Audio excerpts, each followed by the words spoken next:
Bine ați venit din nou la Râsător. Astăzi vă prezint râsul cu vibrații. După cum bănuiți, probabil, acest tip de râs este menit să emită vibrații foarte benefice sănătății, fără aberații. Să râdem veci cu vibrații.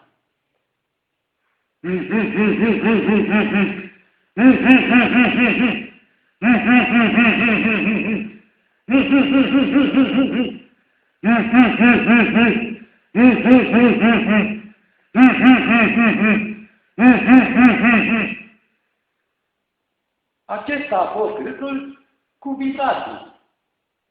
Să practicați acum vă las ca să vibrați de râs și pe nas.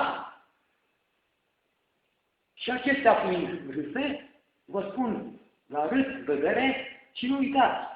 Dacă vreți să constatați cum vibrează râsul cu vibrații, trebuie să-l practicați.